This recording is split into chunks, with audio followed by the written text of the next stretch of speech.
Hello, everybody. Welcome to Brilliantly Sexy with Devina Kaur.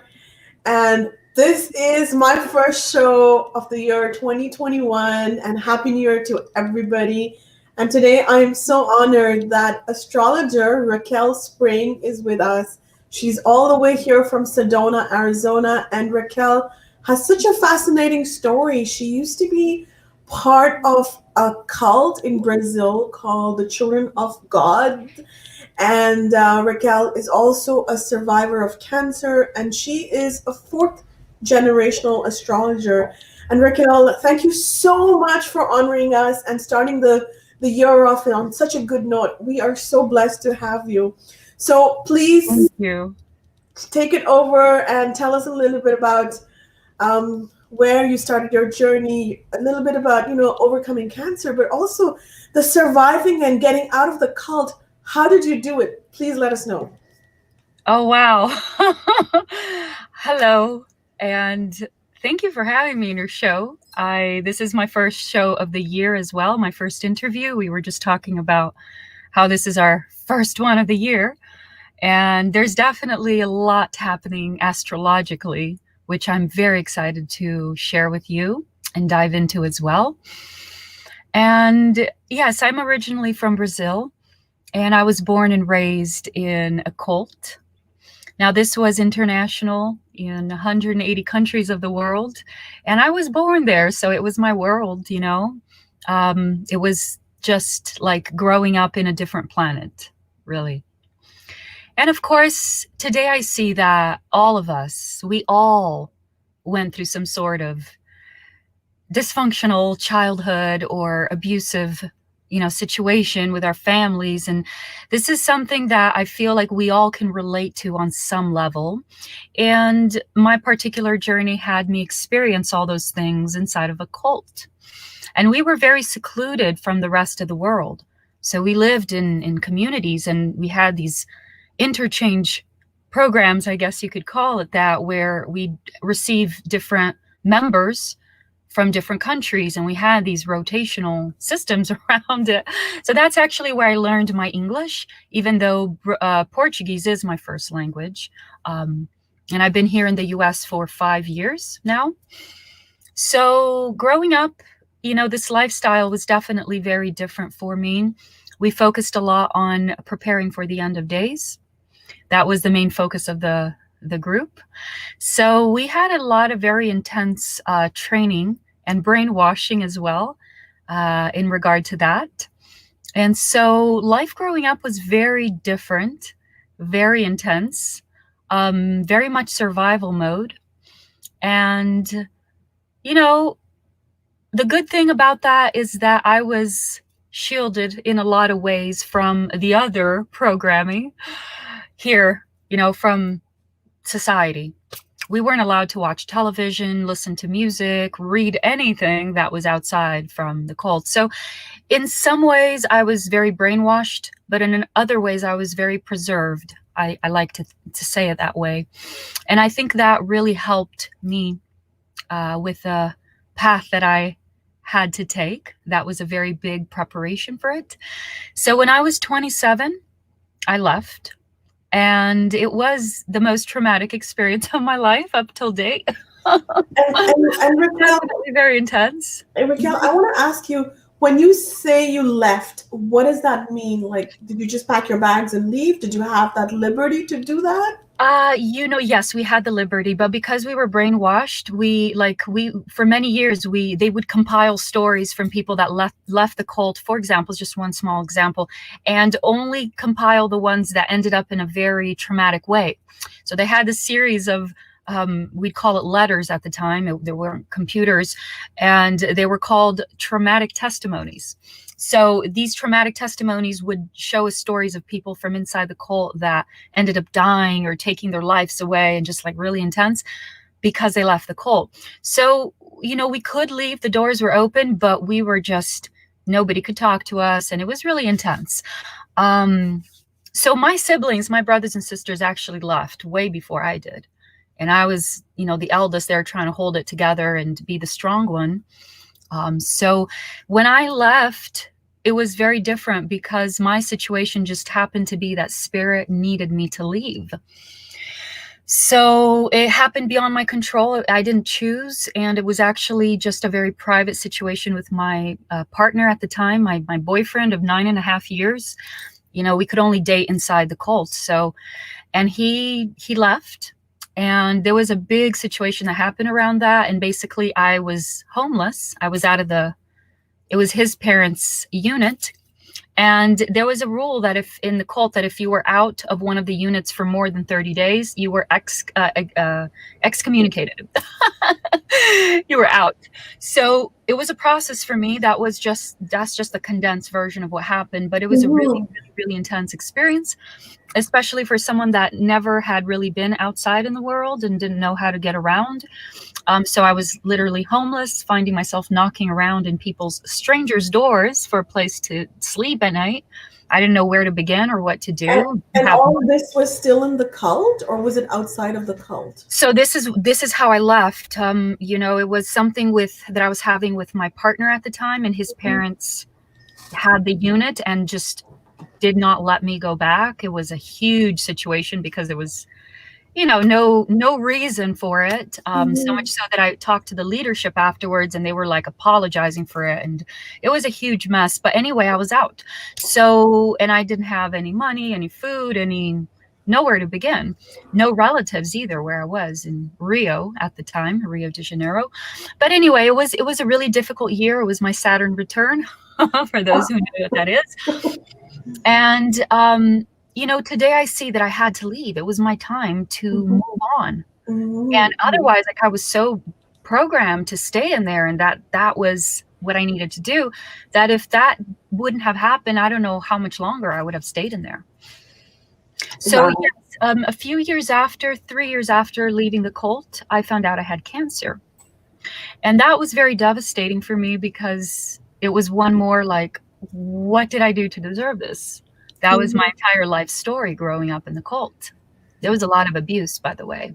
So it was my entire life of just suffering and rejection and pain and not understanding why human beings were the way they were.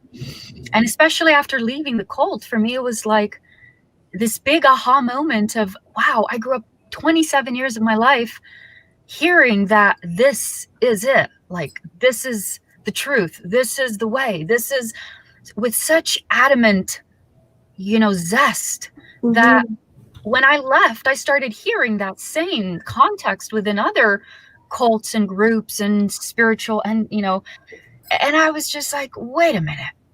Why does everyone think they're the ones? What's going on here? So that began a quest for me, which actually began inside the cult when I wanted to understand human behavior, because I didn't understand why people were so mean and cruel to me. Why I suffered so much. So inside the cult, I began secret studies, because we weren't allowed to do this in the cult, just about human behavior, human personality, psychology. I got into everything you could imagine. So by the time I had cancer, I was devastated. I was like, well, what else? Might as well go. Like, I don't understand what's the meaning of all of this, right? But I was in a situation where I was completely alone, and even without my family, and it was really difficult for me to go through that. And like, okay, well, what does that mean? I'm gonna die? I'm gonna die alone? Like, what is that? You know?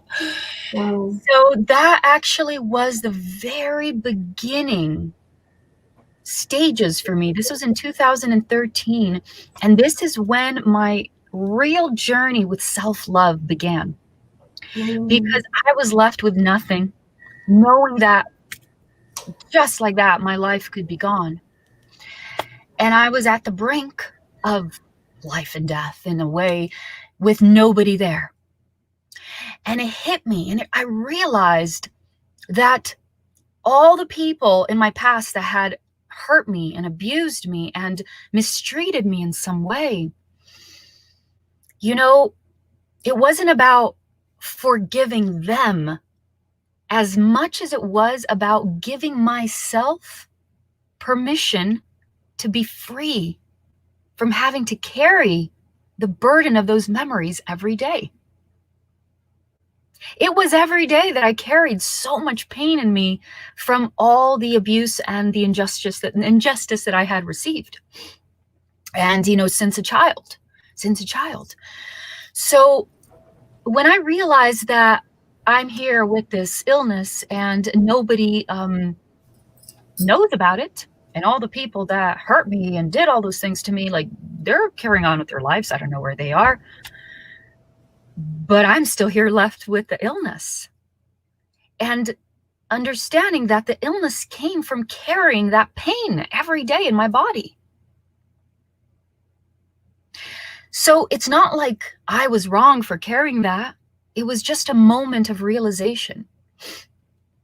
And that moment of realization was very profound because it was the first step into taking responsibility for creating my life from that point forward.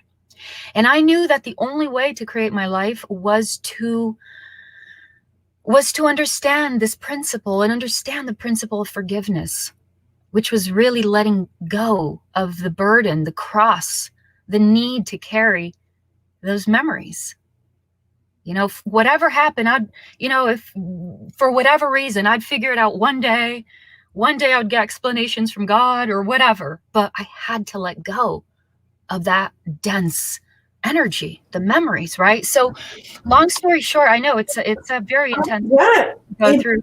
It's like I'm listening to this and I'm like, I can't believe this happened and it continues to happen, and that we're so grateful that you're here sharing your wisdom with us. So I'm so proud of you, Raquel, for just getting through this. Just so you know. Thank you. It was the beginning of the most powerful transformation that was just the starting point back then, and it's continue evolving every day. Every day more and more. So soon after, in 2015, I came into astrology.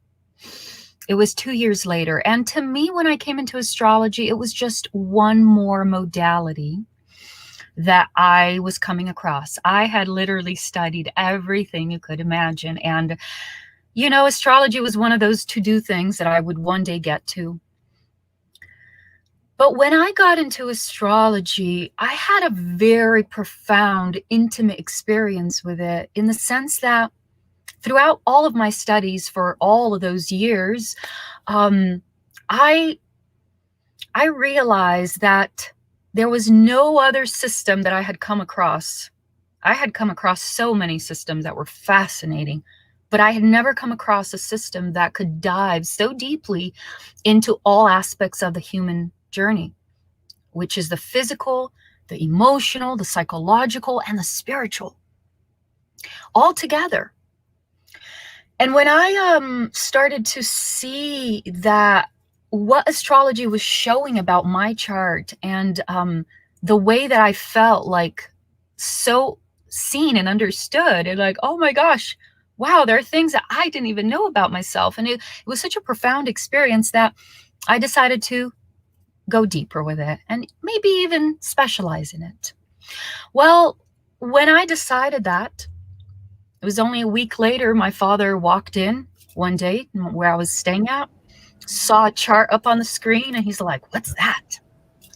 And I was concerned for a moment because, growing up in the cult with my father, he still had a lot of like those beliefs and regimented. And I'm like, "Well, Dad, it's astrology." And he stops for a minute and he says, "Did I ever tell you that we come from a long lineage of Masons and astrologers?" I'm like, whoa, Dad, wait a minute. What? Wow. So that's how I found out. This wasn't revealed to me up until then because I was in the cult and we didn't have much information of anything from outside the cult. But when my dad told me that, I was like, tell me everything you know. And that actually just motivated me to start diving deeper, knowing that it's in my lineage and my blood, and who knows, past lives as well, maybe working with this. So even though I only began in 2015, I learned very fast and had many experiences at night, every night for almost a year and a half, every night, where I was taken and in different places and I was learning astrology through the cosmos, through teachers, through experiences. Like download, like cosmic download. Yes. Wow. Wow, fascinating, Oh, Raquel. yeah. So you know what, Raquel, that's so fascinating, as there's this is a live show, so there's so many people who are watching this, and I'm gonna encourage everybody to tell us, do you know anybody who, um, has this experience with living in a cult and then escaping or getting out? Please let us know in the comments, because this is what it's all about. It's about learning together. We all come from different unique experiences, and not no two experiences Yeah. are alike. And this is where it's important that we listen to every perspective that there is, Yeah. whether that's astrology or even alternate medication or whatever it is. And I know, in fact, I want to show something. And Raquel, if you permit me, yesterday I did a poll on my LinkedIn, and I asked everybody, what do you think about astrology? If Is that okay if I show it, Raquel? Absolutely. I'm curious. Yeah. So And by the way, while you pull that up, I wanna just what you were saying is very powerful. When I left the cult and started to share my story, Yeah. I was surprised. I was amazed at how many people started to come to me. Me too, me too, me too. Oh my God, I was a part of a cult. I had an experience.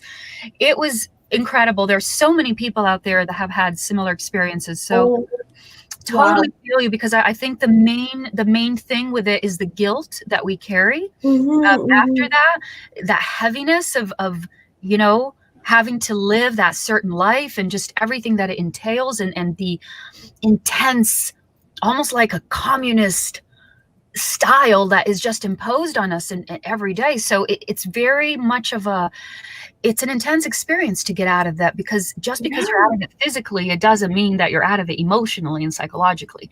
And as a matter of fact, there were numerous cases within the young people from our cult that just couldn't handle it and took their life, or got really deeply into drugs and just other things, and until today are still very much struggling with this aspect of what it entails. So yeah, just wanted to.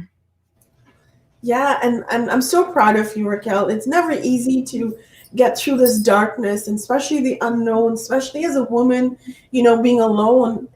It's so hard. I've done it too. I mean, not from a cult, but I'm born and raised in India, and I know many of us who are here have had that experience of constantly unlearning where they come from.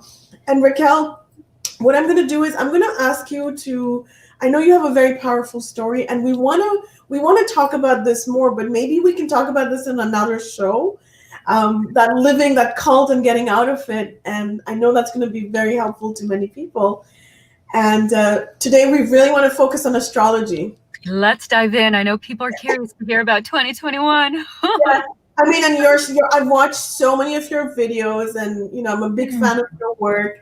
And Wow. yeah, and I encourage everybody to check out raquelspring.com, as well as follow Raquel on YouTube and Instagram and Facebook. She has a Facebook group as well. So Raquel, let's get started with the forecast of 2021.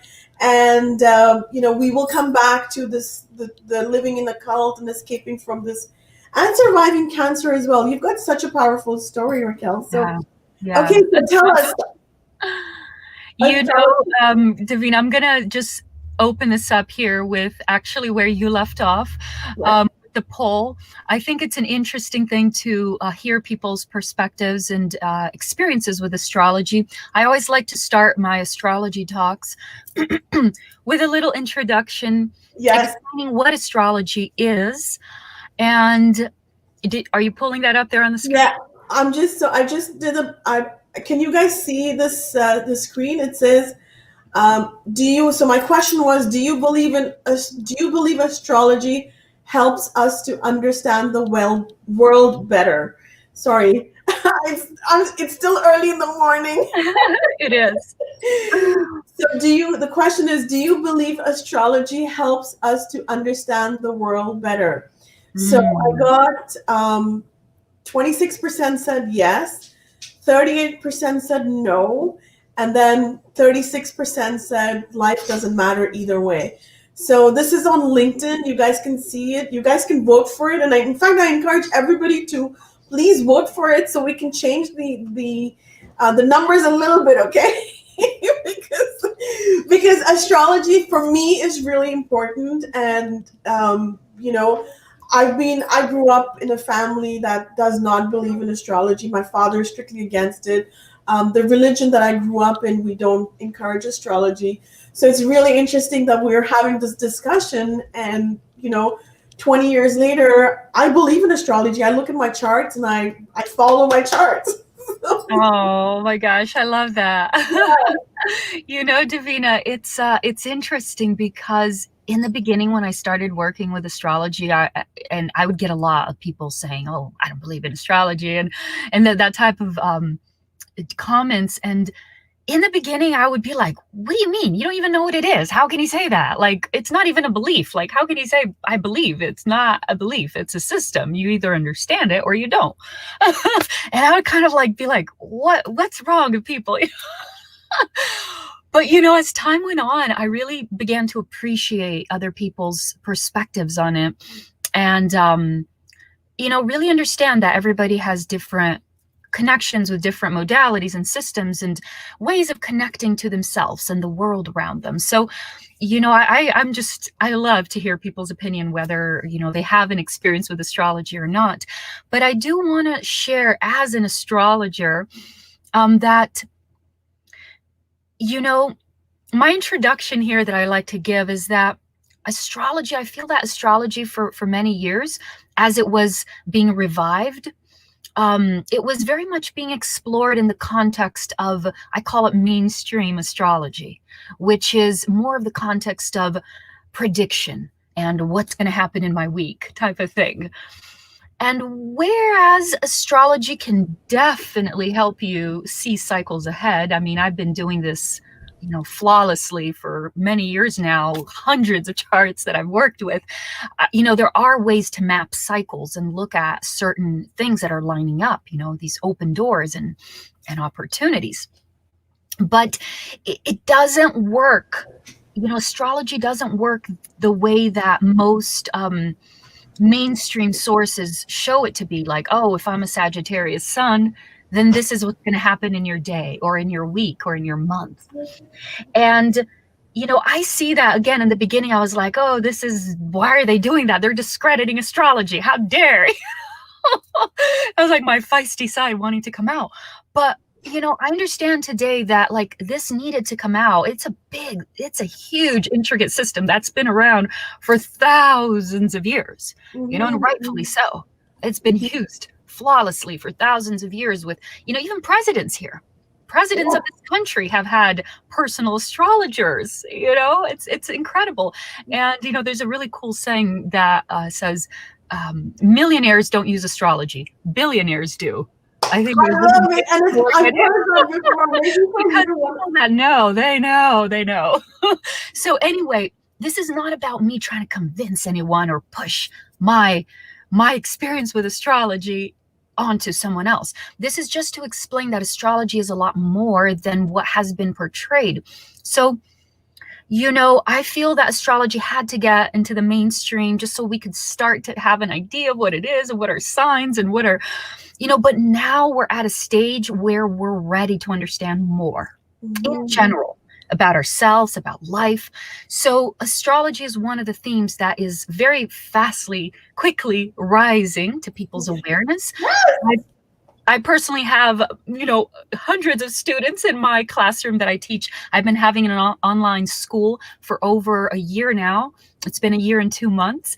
And we get together twice a month to learn new things. And my students are just transformed by understanding the system of astrology and not having to rely on a horoscope or rely on a computer generated cookbook style thing that doesn't really, paint the whole picture, but they're empowered to themselves go in there and extract the message that it's showing them. So, and astrology is another way of getting to know yourself, right? Yes. So this is, it's important that we don't have to. And I mean, I study astrology a little bit, like, but um, again, I'm born and raised in India, so we have a different system of astrology than the Western system is completely different. And that's why I find it so fascinating that there's so much information. And even after, and Raquel, you can tell us about this, even after studying for 20 years, you still don't know anything. No. Oh my gosh, it's so humbling. This is the beautiful thing. This is like, I was just on my last class with my students on Saturday. I was telling them, like, when you look at a chart, there is a level of humility that you are just, wow, you just want to listen. You don't even want to start trying to interpret it because it's such a profound experience, And, Devina, what you said was exactly what I was going to say next, because your question was really good. It was about understanding the world through astrology. And I will tell you that astrology to me is ultimately primarily about understanding yourself. And once you do, then you can venture out and look at the hologram out there, the world, because this is what we are creating. This is all of our patterns, and this is the most powerful thing about astrology, is that when you really, really understand what the chart is showing, there's no way that you cannot take responsibility for where you're at. Everything, the good, the bad, the ugly, like, you just take responsibility for it because you're like, all right, it is what it is. Okay. There's no way to make this up. Right. And so when you start to work with this, you start to gain a certain level of empowerment over your experiences, not just because what's going to happen in your week. That also comes in as a bonus, but more than that, you're responsible for everything. It's going to happen. Not just the good, but also the challenges. But then that they're coming for a reason. Mm-hmm. So you start to work with it. Yes. And so this is what's happening to our world right now, Devina, is that we are at a very crucial point collectively. Okay. And I'm taking this collectively now. Ultimately, astrology is a very personal reflection. Yeah. And maybe we can, because there's a lot of people watching from all over the world, and everybody's at a different journey of astrology. So we're going to keep this chat today very basic, so that everybody gets it. And then, of course, we're going to go into detail as well. And maybe, Raquel, as you're talking, I'm having this idea that maybe we should be doing this once a month, kind of a thing. So details to follow, okay? I am so busy right now, but I would love to do this more with you. Definitely, let's do another show. Yeah, so before my ADD brain takes off. Yes, there's definitely a lot to our show and say, so what do you mean by there's so much happening in the world right now, Raquel? Okay, so I don't think we need, to dive so deeply in the fact that, like, 2020 was a year of transformation, no doubt. We don't even have to go there. Like, it's obvious. Now, as an astrologer, I saw this coming, at least a year before. At the time I was in Guatemala, it was around August, September, when I first started to look at the chart for 2020, preparing for what's to come. And when I saw the chart, I was like, I couldn't even sleep at night. When I saw 2020, I couldn't sleep. I had insomnia. I was like, what do I tell people? What's going on? So, what a crazy year we've had, right? Yes. And so on some level, I knew that we were preparing for something big. And so did all other astrologers. We had some very historic configurations, alignments in the beginning of the year, throughout the eclipses, and especially at the end of the year as well.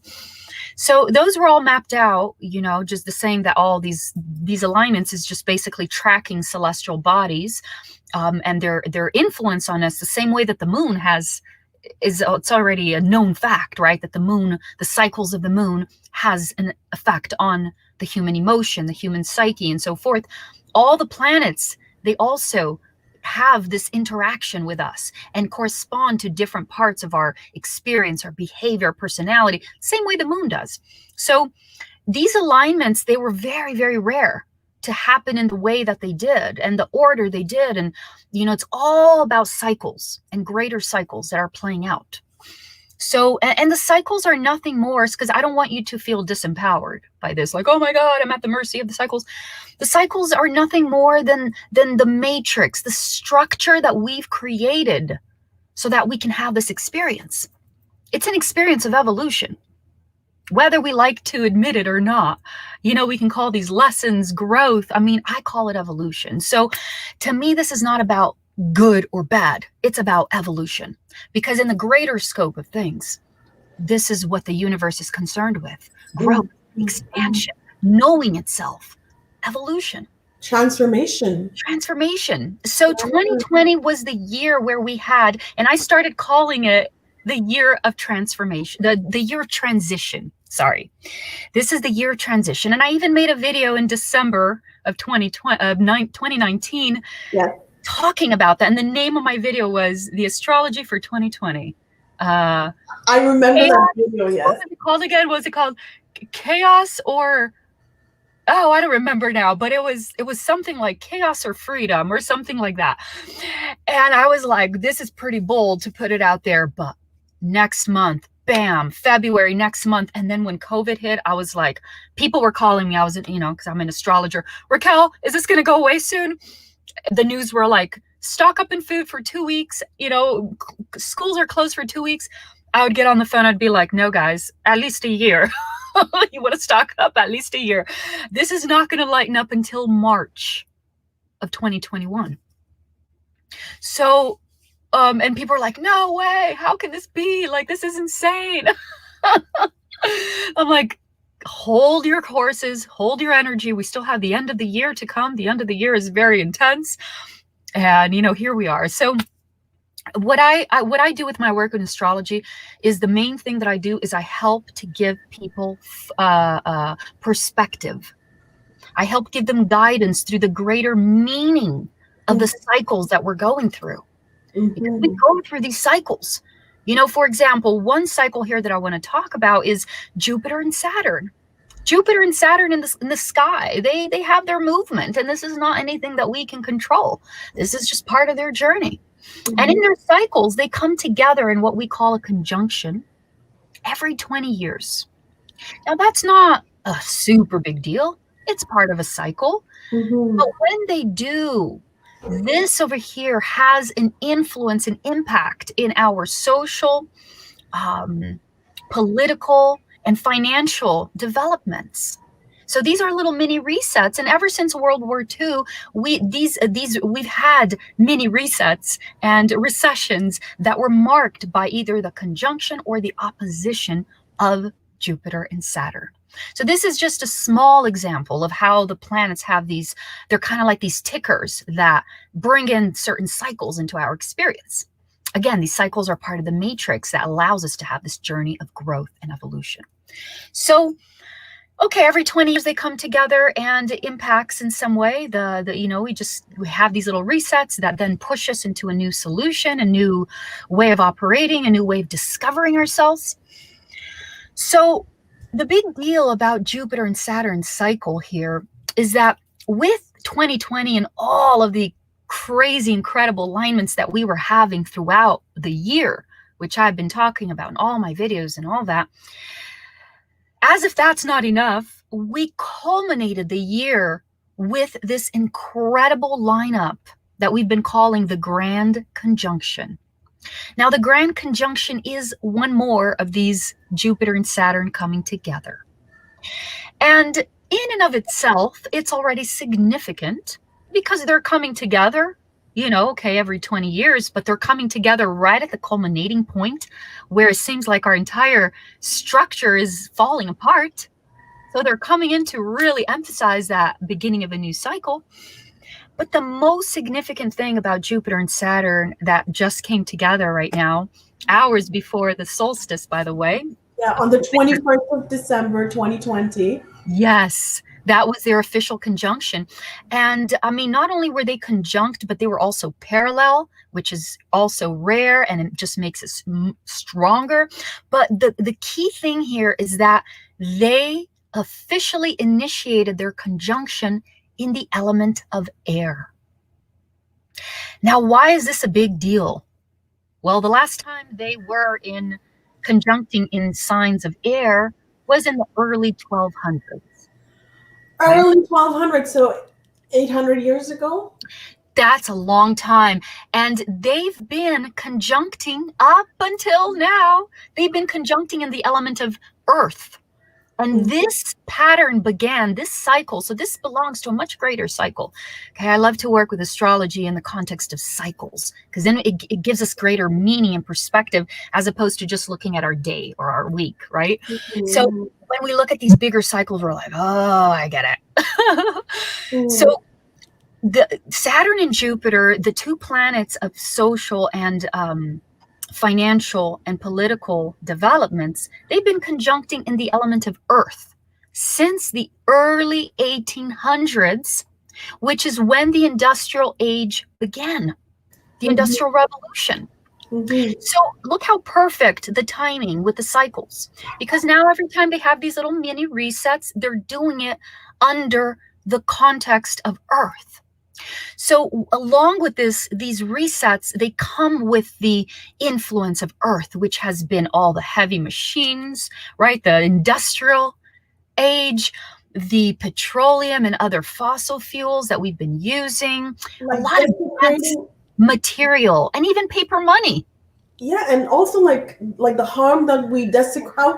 How do we desecrate Mother Earth, right? So is that yes, like exploiting. Yeah, good point, Devina. Good point. I hadn't really thought of that one before, but you're right, because all these petroleum and fossil fuels and, coal and all these things, we're extracting it from the earth. Now, of course, were also many positive things about it, and just the way that we had to go through this transition as a species. It's part of the evolutionary process. So it was perfect.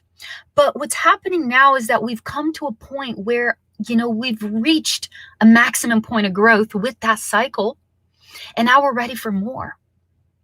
So a little parenthesis here is that in the meantime, there are many of us that are starting to realize, what we're doing to the planet, our bodies, and we're looking for healthier ways of living, of conducting our lives, of raising our children. Isn't that right? So to some extent, we've all been calling on this. We've all been collectively ushering in this new age. So now as we come to this culminating point where we had the grand conjunction happen in the element of air, this is introducing to the planet a whole new way of looking and living from this point forward. And Jupiter and Saturn, from now on, they're going to continue their conjunctions. They're every 20 years in the air signs, which are Gemini, Aquarius, and Libra. And this is going to happen for the next 2,200 years.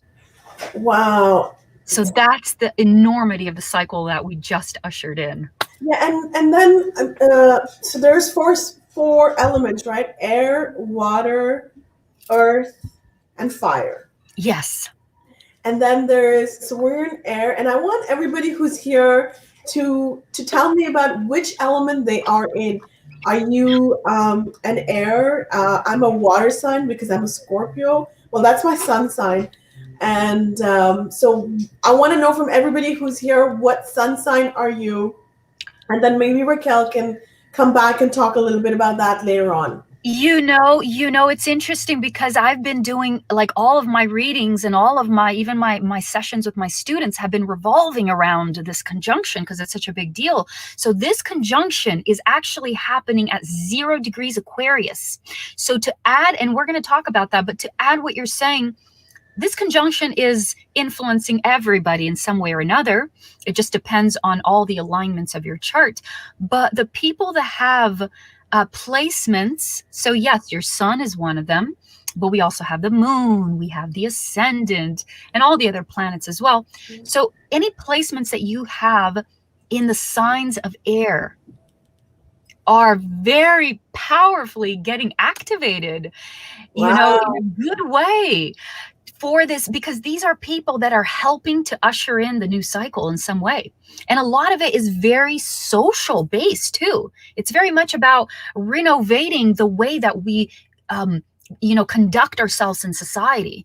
And the political system is coming undone, as we can see. Why? Because we're transitioning into a new era. So the people that have placements in the air signs, which are Gemini, Libra, and Aquarius, especially in the beginning, I know that's getting a little more intricate, but the signs, they're divided from 0 to 29 degrees. So if it's in the beginning, your placements, this is so much power. There are other placements too, but this is a really good one too for your viewers to keep an eye out for. Wow. So Gemini, Aquarius, and Libra. So yes. I want to know from our audience, what sun sign are you? Which month are you born in? You can put the date as well, and Raquel will go into that. And I know there's a lot of questions coming in that I'm a Capricorn, so what's my sign, for example?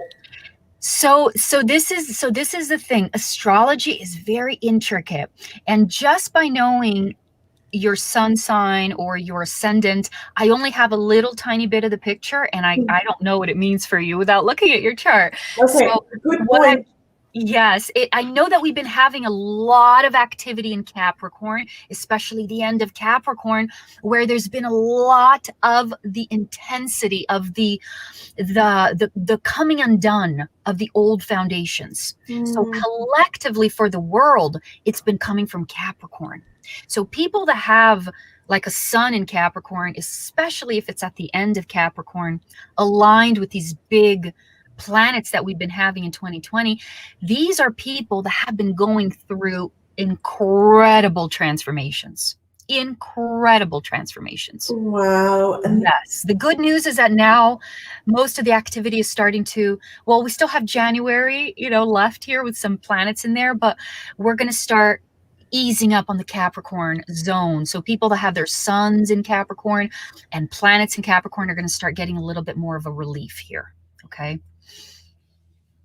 Oh my goodness, there's just so much. And you know what? Obviously, one video chat is not enough for this, because there's just so much to discover. And then, of course, there is Pluto, as you've been talking about it, Raquel, because I follow you on your videos, is a big planet that's influencing us as well. Yes, Pluto is the main one in Capricorn that has been transforming. Yeah. So lots going on. But do you want to share a little bit about what to expect in the months of January and February, perhaps? Perfect question, because these are the most intense, this is where it really is all kind of heading into, and so I want to first of all say that, of course, as an astrologer, when people see me, even here in Sedona, they're like, first thing they want to know is like, what's happening? When is this going to end?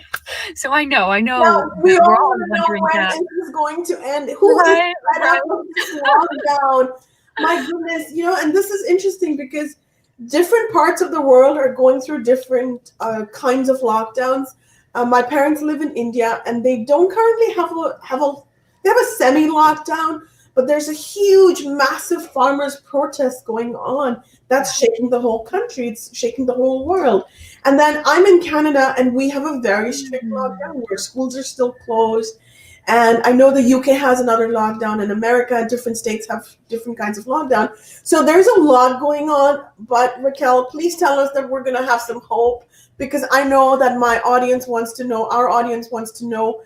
Please tell us that this is going to be all over. Look at the responsibility of the astrologer.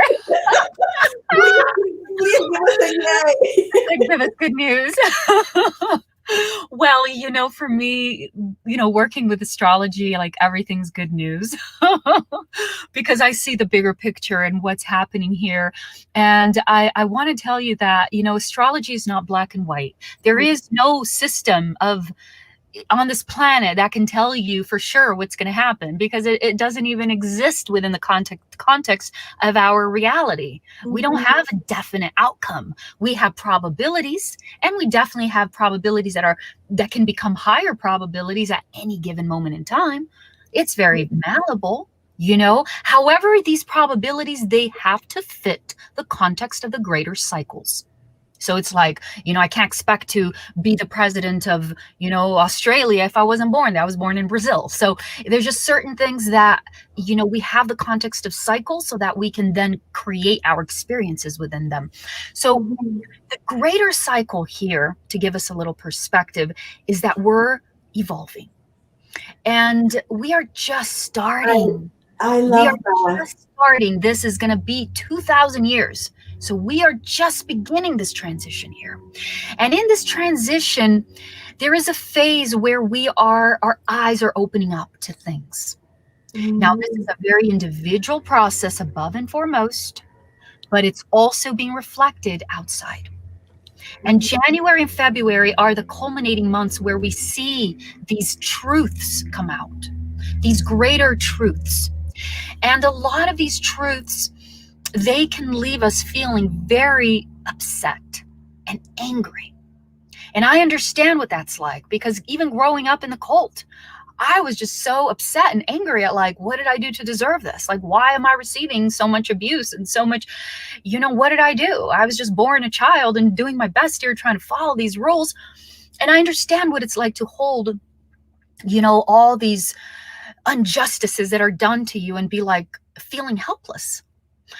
And on a collective level, that's even bigger, especially when we have things like war and other things that could be probabilities. But on the other hand, we are being given an opportunity to take responsibility, the same way that I shared with my cancer, and really be like, okay, these people did this, that political system did that, okay, whatever. But what can we do today? How can we roll up our sleeves today, start making choices today that are going to start empowering us, and not be so complacent with just things in life that we used to be so distracted by before. And now the cycle is about coming together. You know, there's a big focus in the sign of Gemini with the North Node over there right now. It's another topic. But this is bringing together new leaders into the picture. And these new leaders can only come to be when there is a need for new solutions. Oh, beautifully said. Wow. And so we're collectively preparing. So I've been talking about the concept of new leadership since May of 2020, because that's when we began that bigger cycle.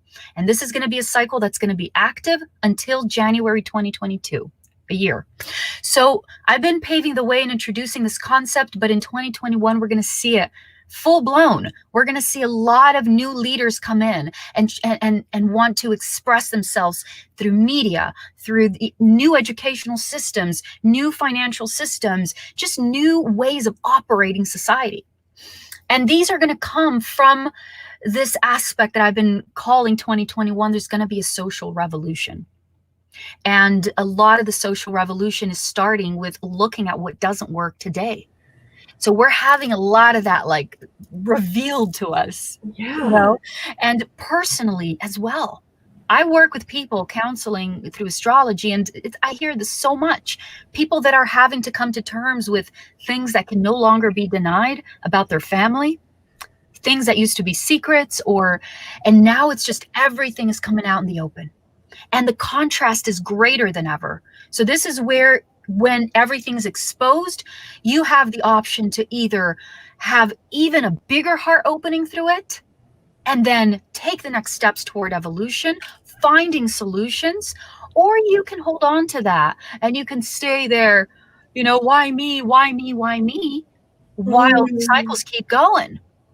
So this is an opportunity that we're having to take our power. And these cycles are introducing this to us. They're saying, hey, do you want to see more now? If you see more, then you can also create more. You're entitled to more. So that's what's happening. We're seeing more, and then we're going to be taking more responsibility as a consequence.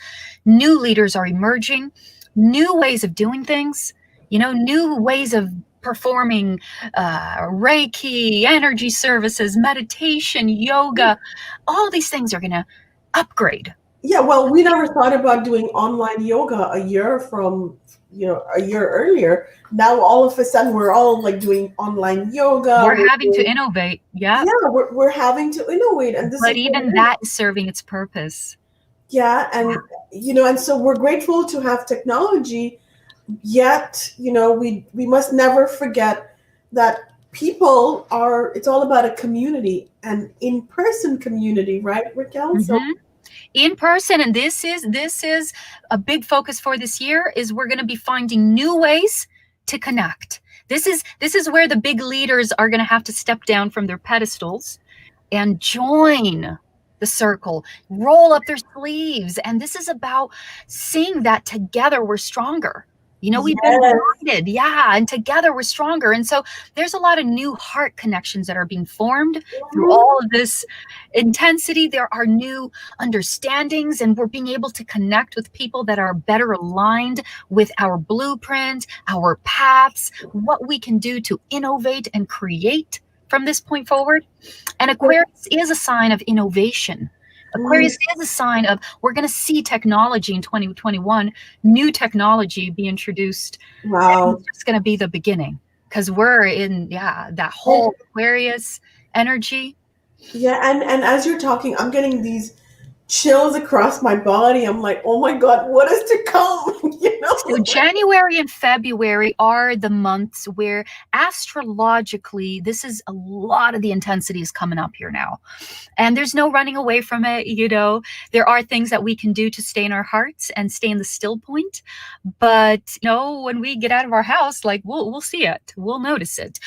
And we have to remember that people are realizing things, truths are coming up.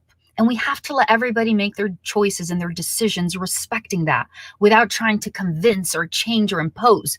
It's not about that.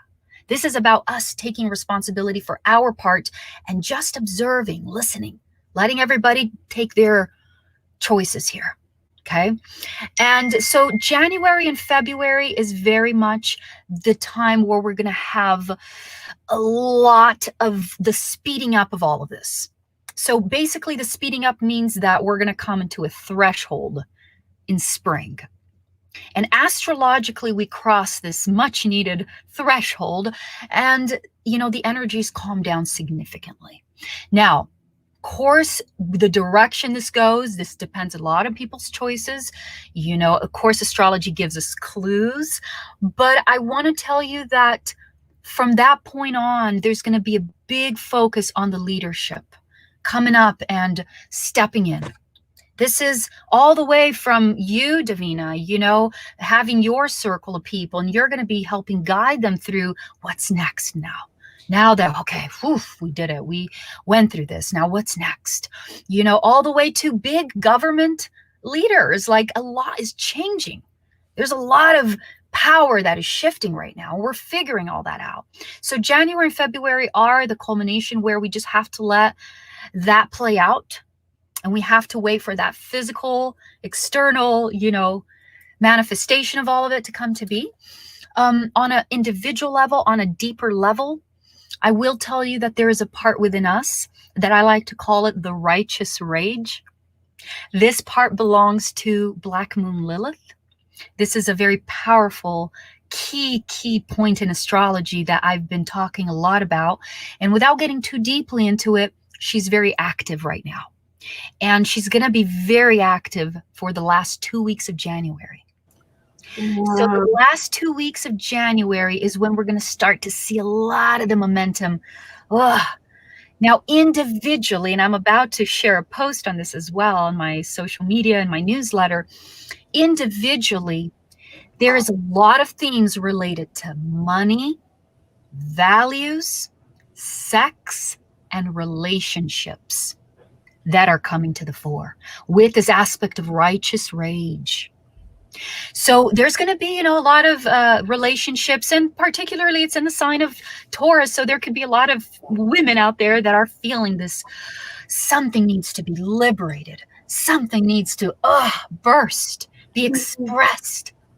At the core of all of this is our true voice wanting to be given birth or rebirth. you know, and a new level of freedom of expression. So until we understand that, there's a lot of like what could seem like repressed anger and something that wants to just, I need to be free. I need to be free to speak, free to do my thing. And we may see this expressed within relationships and sex and figuring out our values moving forward.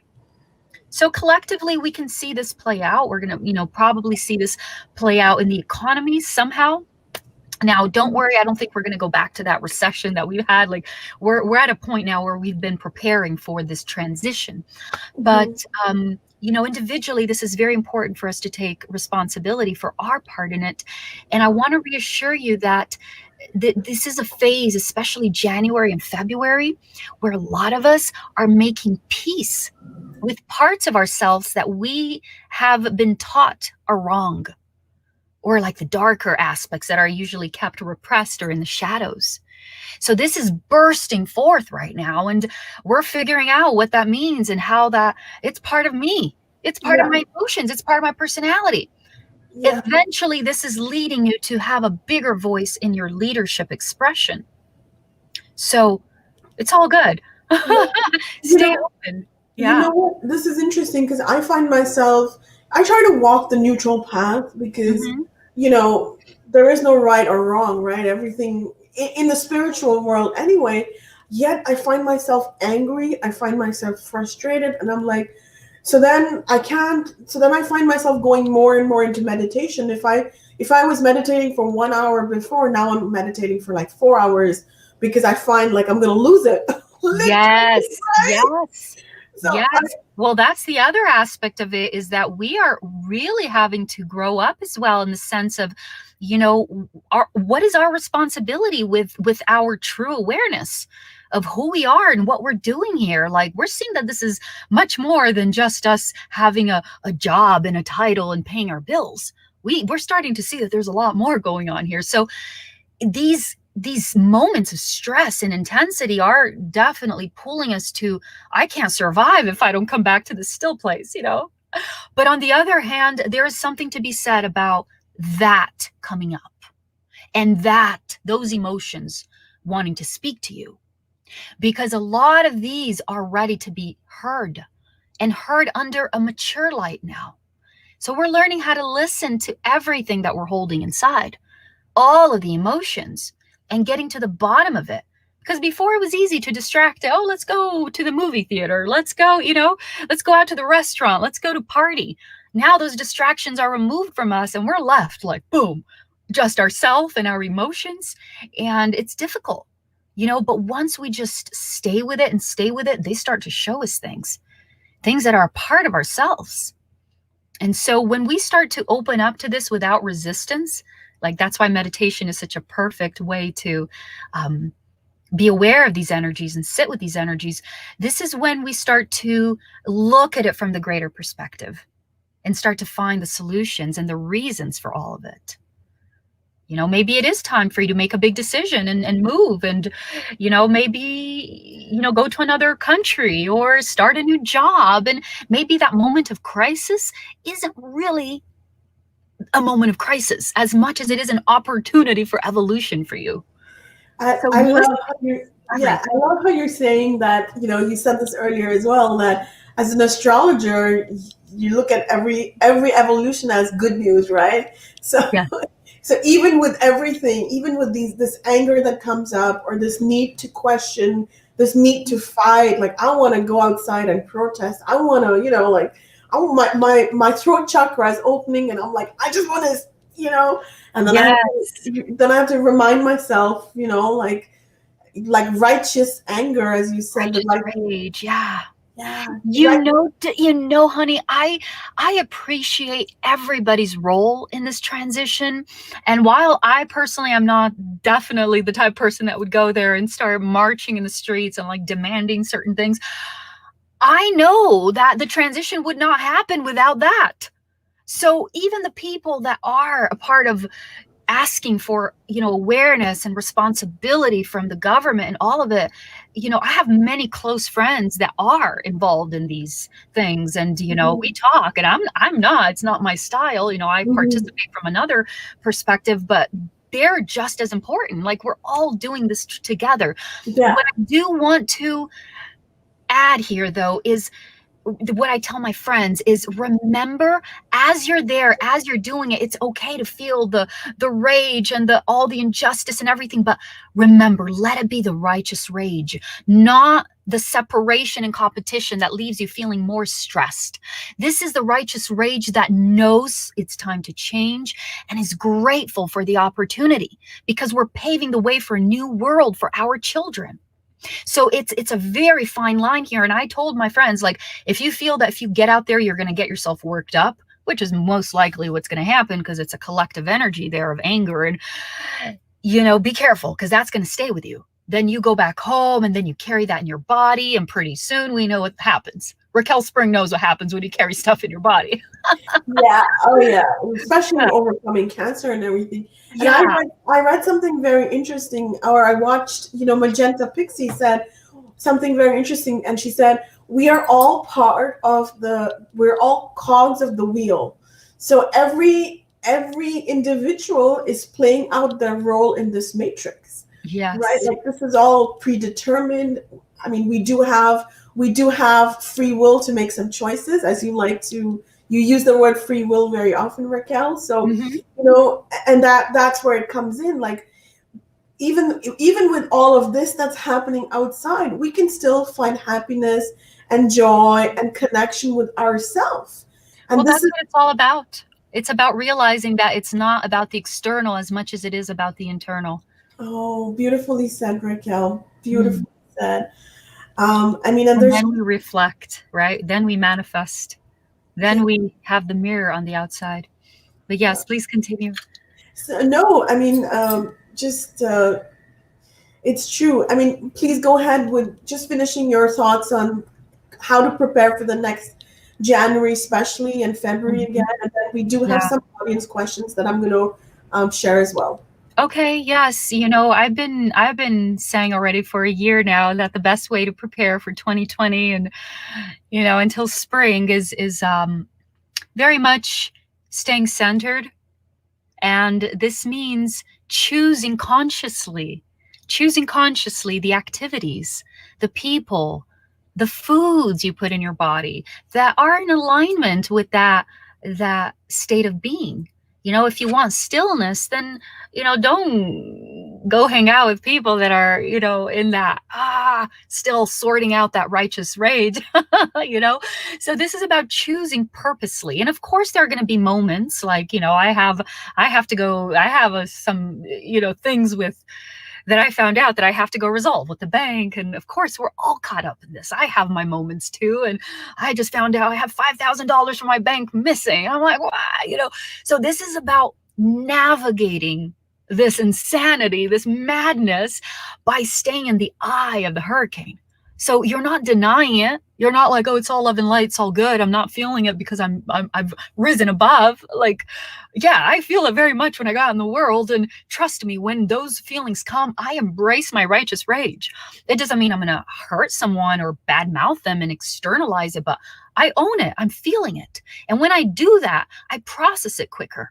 Instead of holding it and being like, it's not good, I will feel it. I will dance it out. I will cry it out. Sometimes I will yell it out. I will go up in the mountains of Sedona and hiking and something to just feel it in my body and express it in whatever way I need to. But then I need my moments alone. I need to choose what I'm going to watch, what I'm going to feed my body. I notice a difference. How can I cope with these events that come? Is really, really very much related to how I start my mornings. What are the first things that I put into my body?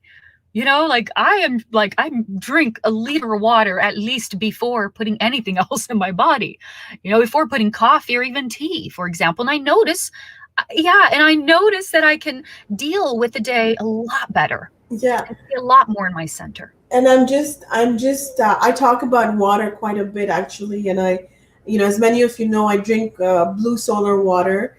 And we did a video about this last week or 2 weeks ago with Dr. Chanel. So make sure that you check that out. Sorry, Raquel. I mean, Water is everything. Water is is everything. everything. You know, we are, this is the beauty. We're discovering so much more, and we are water beings. We are water beings. We're not coffee beings. We're not even food beings. We're water beings. So this is, water is everything. It's everything. So, you know, a lot of times staying at home a lot, you know, especially due to COVID and everything, in the beginning, it was difficult for me. I was always hungry because you're at home, right? And you're like, what are you going to do? It's just food, right? And I got to a point where it's like, I can't put any more food in my butt. I want to keep eating, but it just doesn't fit. And it's like, holy wow, this is crazy. I can't keep doing this, you know? So obviously, I think we all kind of went through our phase of like adjusting to this. But I'm realizing that a lot of times where I feel hungry, you know, I started doing something where I'm like, Raquel, before going into the kitchen and putting something in your mouth, when you feel hungry, before, just try water. Try water and see if it helps. And I'll tell you, most of the times, it's not hunger. It's not hunger that I have. And the water is like, oh my God, it feels amazing. I feel satisfied. I feel light. I don't have the heaviness of all the food, right? The dense thing. And water does it. And so I have one big meal a day. You know, I have a snack and all that, but one big meal a day is enough for me. Around 3-4 o'clock, and it's water. So these are our tips that may seem, you know, insignificant, but it makes all the difference for January, February. I'll tell you that. So staying healthy, keeping your immune system high, these are things that we can control. Yeah, and avoiding situations of conflict. I know there's some situations that we can't avoid, but when you have that choice to step away, do it. There's no reason to get involved and just add your energy that you could be using for other things. You're giving your energy to what? To discussing something that even there's different perspectives about it. So this is about conserving your energy, conserving your time, because we're preparing for new leadership. And this means you and I too. So this is what I've been doing a lot, is I've just been staying at home and meditating and planning for 2021 and how can I upgrade all of my astrology work. And we need upgrades everywhere in the system, everywhere. So that's the best thing you can do with your time. And that's, and that's rightly said, because intuitively it's like, you know, also through the weather, like we are in cold Canada, there's snow outside. You can go for a walk, but you can't go for a walk for more than an hour, which is the same for skiing and, you know, like activities and everything. So conserving your energy, that's a big one. That's a big one. And I want everybody taking responsibility as a creator, because this is what we're learning now. We're learning how to be responsible creators. We have always been creators, but it's just another stage of creation. That's why we're going to see technology and new educational systems coming in. Like there's going to be a lot of new developments coming in from this point forward. But that's only because we are learning how to take responsibility. We're starting with these little things. And so taking responsibility for the people you hang out with, the activities you choose to do, the foods you put in your body, which are like basic principles, but make all the difference in your life, are going to enable you to start seeing more, being more, expressing more. We all want to be happy, right? At the end of the day. Yeah, and you know, the solution that you're suggesting, it's so simple, right? Conserve your energy, hydrate yourself, drink good water, filter your water, because you know the water that the city provides us, it's got fluoride in it, so you want to avoid that. Eat healthy food, meditate, silence and stillness, as Charlie Freak mentioned. So you know, this is what it's all about. It's about going within, taking responsibility, and we talk about this at Sexy Brilliant too, that you know, when I talk to people, I see leaders everywhere. Because there's the self-leadership. When we're responsible, we take leadership for our own decisions, our own choices. We then make an impact outside as well. Exactly. And this is the time where new inventions, new innovative solutions are going to be coming in. And how are we going to bring in the new solutions if we are cluttered and clouded with old ways of doing things? we're cluttering our mind, we're cluttering our body, we're distracting ourselves. No, now we have consciously, collectively chosen to liberate ourselves from these distractions so that we can be more. But in order to be more, we need to first see more. So this is where a lot of the revealing is happening now, and we're seeing more. And so this is about remembering that this is not just an external revealing, but it's mainly the internal one. So how can I be better, and how can I show up to life as a parent, as a teacher, as a co-creator in this society?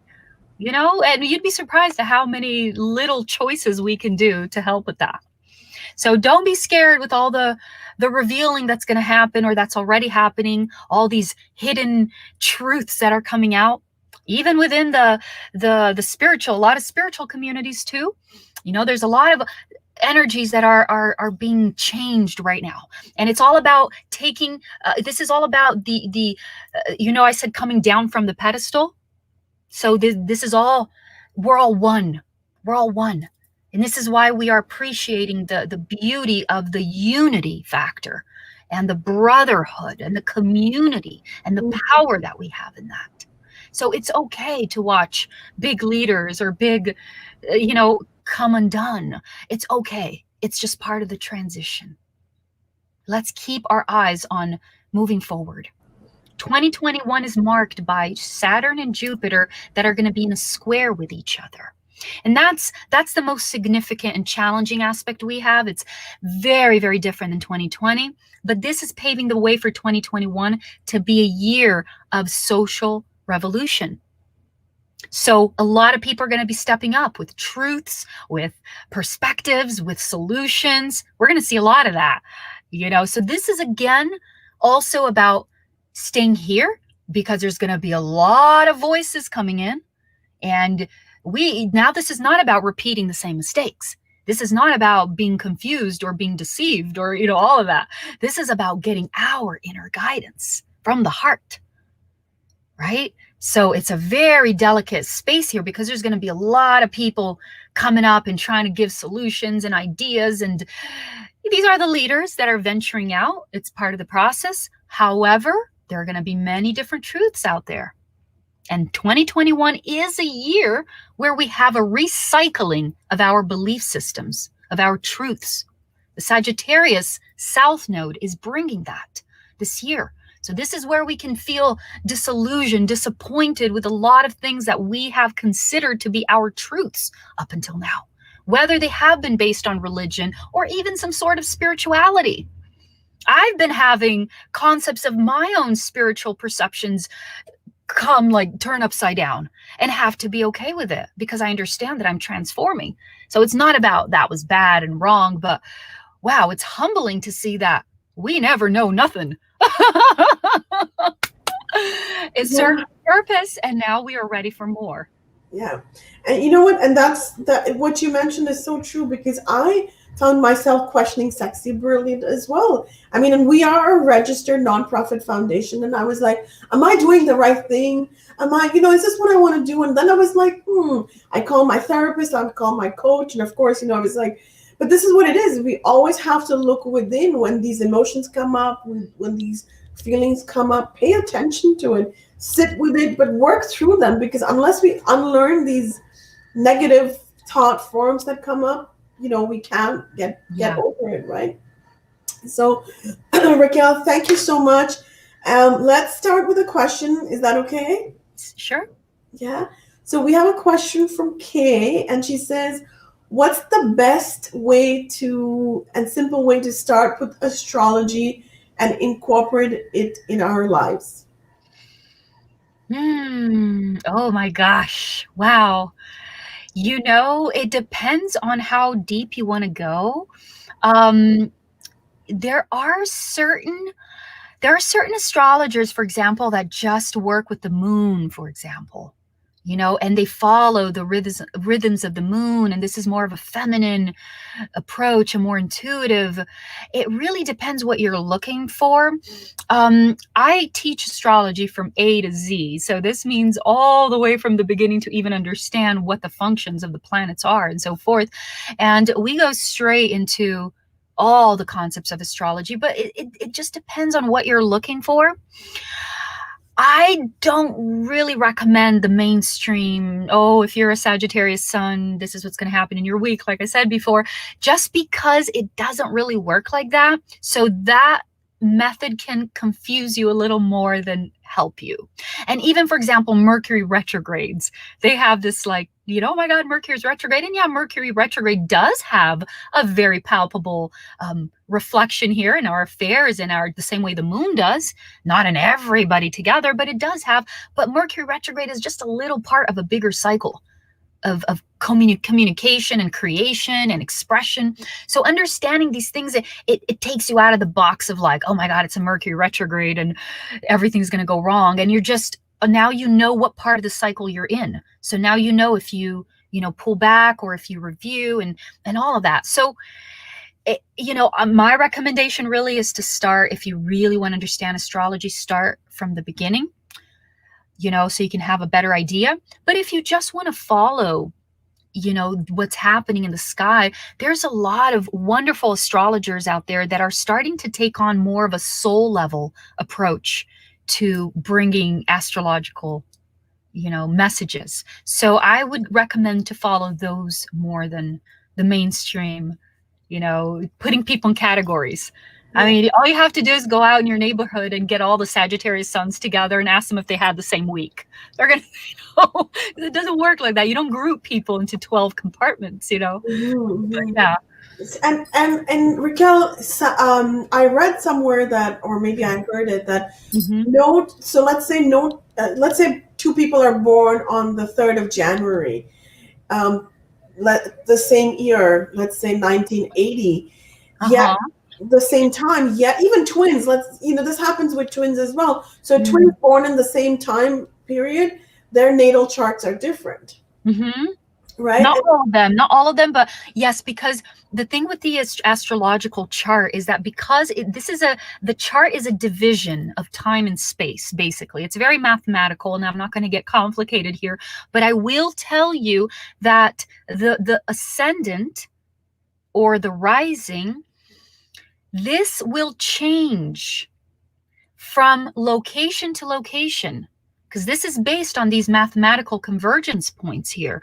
So, and the moon moves very fast too. So these two aspects, they can change in a matter of minutes. So that's why you can guess twins, and depending on how far apart they were born together, you can get one twin with one ascendant and one moon, and then have the other twin come out with a different ascendant and a different moon, which would completely change. The ascendant point is your path that you're here to follow. So if you get one person with one path and another, even if it's a twin, it's going to be a different path. And the moon as well. The moon describes our nature, our emotional nature. These are our longings and our cravings and the things that we need and want in order to feel safe and secure and happy, so that our sun can shine and we can follow our path. So the moon is very important. So these things, they can change in a matter of minutes. And especially if you're in a different location, which would be the case of two people being born on the same day at the same time, but having a different chart. So they're going to have very similar configurations, because the sun won't change. The sun only moves 1 degree per day. Most of the planets are not going to change, but the context, the houses they're in, that's going to change. So it does add elements of similarity, but it also is its own distinct fingerprint. That's an interesting way of looking at it. I never thought that, because I'm born in India, but if somebody's born in, let's say, Arizona, Sedona, like you are, so they're going to, same date, but they're going to have different charts? Absolutely. And, part of my work is helping people. Like, as a matter of fact, I was just also talking about this in my class, that I was just helping someone find a location for their birthday. We call it a solar return. The sun once a year returns to the exact same place as it was in the sky when you were born. And that creates a chart for 1 year for you. And you can find locations in the world that are going to set your chart. You can't change everything. You can't change the alignments. Like Mars is still going to be where he's going to be. You can't change that. This is where it's very humbling. Like astrology is like, okay, there's bigger cycles at play, but you can choose little nuances of how and where those are going to be expressed in your year to come based on the location you're at, because the location you're at is going to give you a different ascendant and change the houses, the structure of where the planets are laid out in your chart. So this, I've been traveling purposely, I've been calling it traveling consciously, following my planetary lines, activating my planetary lines, and working with this for a few years now, and have been helping people also find that. So yeah, there you can definitely step up your game as a creator with astrology. Many little secrets for sure. Thank you, Raquel. And I'm going to have this next question. I have Jupiter at 0 degrees in my Aquarius and Saturn at 28 degrees. Capricorn rising. Wow. Is this making some changes? Go ahead, Raquel. Oh, that's beautiful. Well, again, you know, I am so like intricate with things, and I like to really look at the chart to know what I'm looking at here. But just that little bit, I mean, some things that you're going to mention are not that significant unless I look at the chart, but that's really significant because 0 Aquarius is, what's the name of this person? It's Robert Bowman. Robert, are you a part of my group, honey? That name sounds familiar. I think you're part of my community. Robert, my dear, what a powerful time for you. This is incredible in so many ways. Honey, you are at the cusp of some great, great things. First of all, the 0 degrees Aquarius is the hot spot right now at the moment. And it's actually going to be for some time. I mean, that was a powerful landmark right there. But because he has his Jupiter there, this just marked for him the beginning of a new 12-year cycle in your personal, social, and financial affairs. So every time we have this, we call it Jupiter return. Jupiter takes 12 years to go around the zodiac and come back to where it was in our chart when we were born. So not only did Jupiter do that for you just now, which is a big deal, when Jupiter does that for anybody, every 12 years we go through that, it gives us a reset in our ability to create within society. This is a very down-to-earth, create, make money, expansion. What do I do for work? And you just started a new cycle. So up until now, things were coming undone for you. From this point on, it's new beginnings. Not only you had this happen to you, new 12-year cycle growth, but you had it together with the conjunction for the world. This is huge. Wow. This is huge. I light up when I talk about these things. Thank you, Raquel. And you know, we have people from all different levels of astrology, and that's what it's all about. It's about for every question that's answered, there are another 1,000 questions that we have unanswered. I know. Right? This is why we could be here forever. Yeah, we're going to be here forever. So let's go to this question. What does water sign mean for this year? Thank you. You know, okay, so this is one of those questions that is very broad in general. Yeah. We don't have anything specific happen in the water signs, except for let's say from the last 10 degrees of the water signs are very much in focus, okay?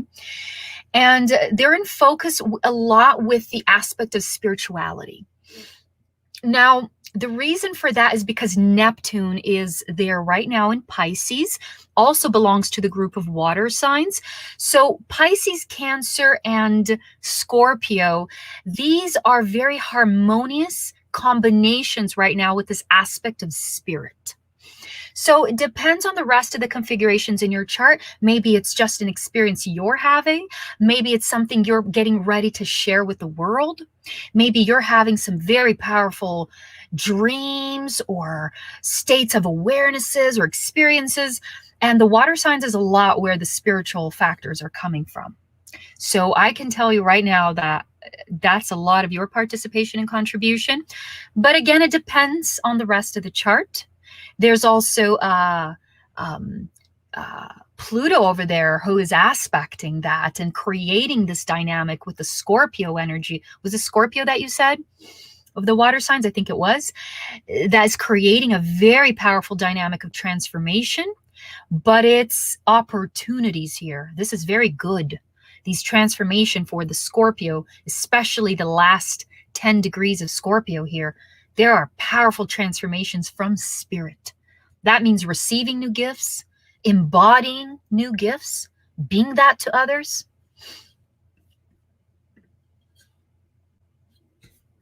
Oh, that was okay. There you go.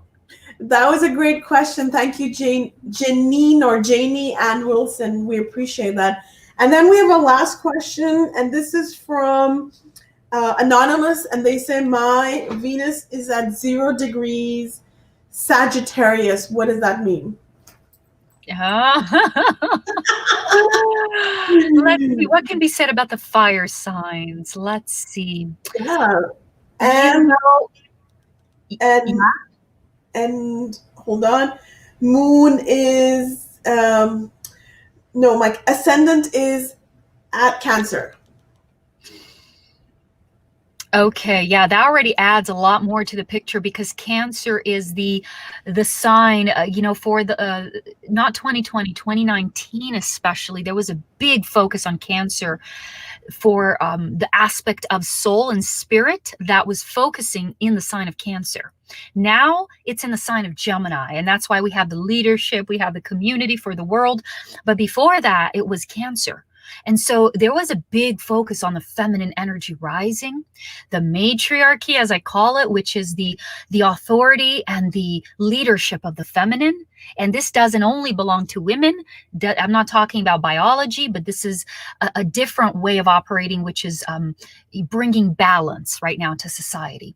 So this is where the soul, the greater aspect of soul and spirit was pointing to. So if you have a Cancer rising, an ascendant, there was a big focus on you. And, this is really what is your level of responsibility with these feminine energies? Very powerful time for you, 2019 especially. But the other was the fire signs. I will tell you that the fire signs right now, what was really good for you were the last 2 new moons that we had in Scorpio and Sagittarius. These over here were bringing a highlight for the people with early fire placements, the early degrees. Now, this over here is incorporating a lot of the healing in the context of relationships.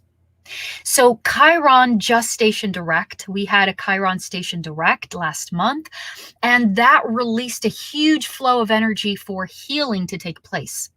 So this is where a lot of either woundings come out in the open, but then the resolution as well, forgiveness, talking about it, a renewed sense of commitment with our partners, with our relationships. And maybe other people watching this are resonating with this too. And this means that you may have placements in the early degrees of the fire signs, which are Sagittarius, Aries, and Leo. These 3 signs, if you have anything, your Venus, your Sun, your Ascendant, your Mars, anything in these 3 placements in the beginning, the last month or so, it has been an acceleration of heart opening and healings. It's been very deep. And a lot of these heart openings are happening in ways that we wouldn't even consider heart openings, because there's some loss involved. For example, I have some close friends that are dealing with loved ones that are, battling cancer, last stages of cancer, and just a lot of things that are having these incredible heart openings that are coming in as a consequence. So there's different levels of these heart openings, but it's really powerful and pushing toward a resolution and a a healing to take place. Very beautiful, very powerful. And thank you so much. And I'm going to ask everybody on who's watching, tuning in, and watching on the replay as well, to please share this video, to please kind of, allow us the space to, if this information has helped, and Raquel, by the way, is personally, I'm very grateful to Raquel's teachings. So make sure that you're passing it on, because that's how we spread the word, and that's how we pay it forward and change our energy. And we spoke about it earlier as well. How do we create better choices for ourselves? By sharing the work that we like. And this is new leadership, right, Raquel? Yeah, in the same way that your viewers, they have come across at least one piece of information in here that has given them that little aha moment. And hey, okay, maybe I can pull through this day or this week. The same way you're having that experience, like we want our loved ones, our friends, and other people to have that experience too, and find their aha moments within the show and everywhere else too. So you're also helping, like you said, pay it forward. Right? Help others have that experience to find inner balance and soul clarity as well. So lots of questions coming in, Raquel. How are you for time? And do you want to answer this last question? Yes, time as in what? Which doesn't exist. Are you talking about like my sessions? Well, my private sessions, I'm actually booked until spring already.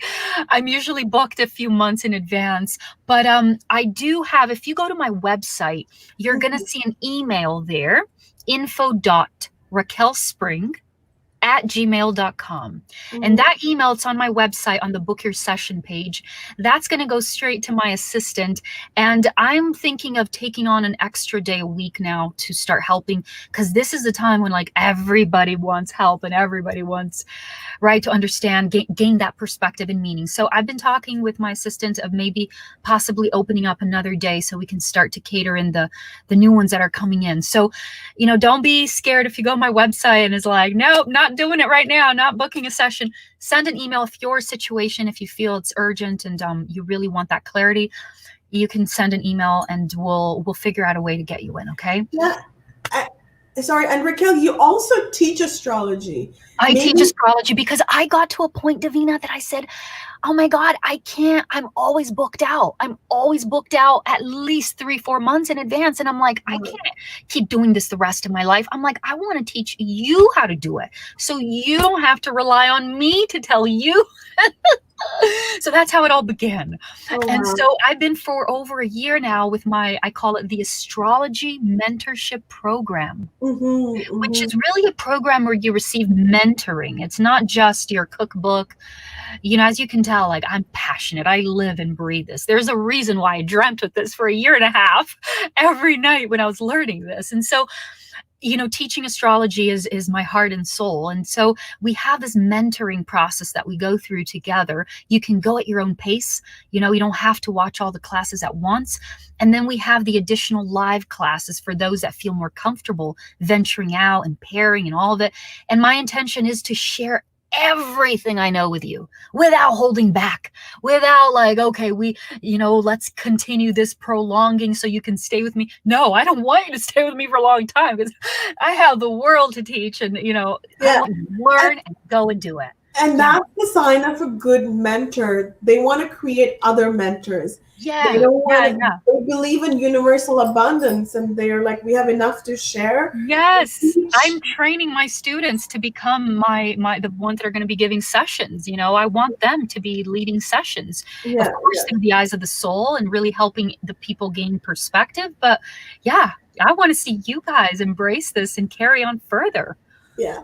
And Raquel, there is this last question that I want to address. It's from 𝐁𝐑𝐈𝐋𝐋𝐍𝐓𝐋𝐘 Davut.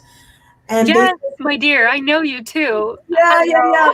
That's why. So they're in Scorpio rising, and Sun is in Aquarius, and the Sun is in the 4th house of Aquarius. Is there anything that they should be concerned about? So again, it depends on the rest of the configurations of your chart, because just as we're having this huge conjunction, we're also having a lot of activity, for example, in the sign of Taurus, which is where it's all culminating in January, February. It's in Taurus, and Taurus is in a square aspect with, with Scorpio, and I'm sorry, with here we have with Leo and Aquarius that we were talking about. So the placements in Aquarius are, this transition is coming in with a bang for them, because we have simultaneously Taurus that's in a square, all the activity in there. But I want to tell you that with a sun in Aquarius, especially if it's in the early degrees, your sun is a part of this reset, introducing this turning of the new cycle into the world. And with the sun, this has something to do with your purpose, with your mission. Like, I was doing a session for a wonderful lady that has a sun in Aquarius, and she all her life she's been interested in like a brain technology and stuff like that, and not technology, like neuroscience. And so now she's starting to think about reviving those studies and taking it a step further, and actually start working with helping people heal through trauma and different things through this neuroscience system that she was studying before. And when I looked at her chart, I said, your mission and purpose with the Aquarius energy, it's innovation, it's technology. This is it. There's a reason why you're feeling that call again to start reviving those studies. And I said, and how about maybe taking it a step further now? What are people going to be looking for in a year from now? So with a sun in Aquarius, this is your responsibility, because there is the squares from Taurus. That's intense. But you're birthing something here. It's here to be expressed through your sun. Your sun. It's your mission and purpose. So it's a big moment. Yeah. Raquel, and we're getting so many compliments from the audience. Oh, thank you. I can't see any of them right now, but yeah, I'm just going to read a few. We really appreciate our audience, because that's why we do this again and again.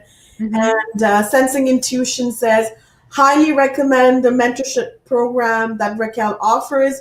It's helping me so much. So thank you so much for that. Oh. And then we have... Thank you, my dear. Yeah, we have Kate that says, thank you so much. What a great speaker and interviewer. Wow. We love that, guys. And guys, that's what it is. It's about each of us is a powerful energy source. And when we share our gifts with the world, we can then help heal the world. And that's what it's all about in our own unique way. And Raquel, we are coming to the end of the show. So we have I wrote these sexy, brilliant cards. And this is, like, they're a little bit X-rated. So. I didn't see that coming. Can you explain that to me? So if we've got any kids here. So what come again? What is the cards? It's the cards. It's going to give us a message. Sorry, go ahead. Are these questions or messages or what? They're just cards. They're empowerment cards about... They're going to be very related. I mean, they're usually, when we pull cards, they're very related to the message and the theme that we talk about. I love it. I should have told you about this earlier, but... Oh, it's okay. I love surprises. So these are the Sexy Brilliant cards. You can find them on our nonprofit foundation, sexybrilliant.org. Oh, so love it. Let's pull the cards, Raquel. How many cards? At least one. At least one, yeah. One. Okay, here we go. Let's see what message we get. I'm going to pull the card for you because it's going to be easier than... let's go. Okay. Here we are. Let's see what it says. It says, love and re-love. Wow. Can you see it on screen? Oh, wow. That's gorgeous. Yeah. And this is so in alignment with what I was talking about, the heart openings that we're all having. Yeah, these new levels, these new experiences of heart opening and redefining our concept of love. We are. I've been having such powerful transformations with this. Like, wow, this is another humbling thing about life. Like, we are redefining our concept of love here. So, perfect card. Yep. So it says love and re-love, and it says love is a sexy art. We are all deserving of love, care, and acceptance, and a sense of belonging. Promise to give love second chances and the opportunities to flourish. Make self-kindness a top priority. There is growth in love. We are all worthy of love. Wow. Beautiful. And let's remember that the truest form of love begins with self-love. And this is why, like, making the choices that are in alignment with that, and even being kind and gentle to ourselves, really, like, there are many levels and layers of being kind and gentle to yourself.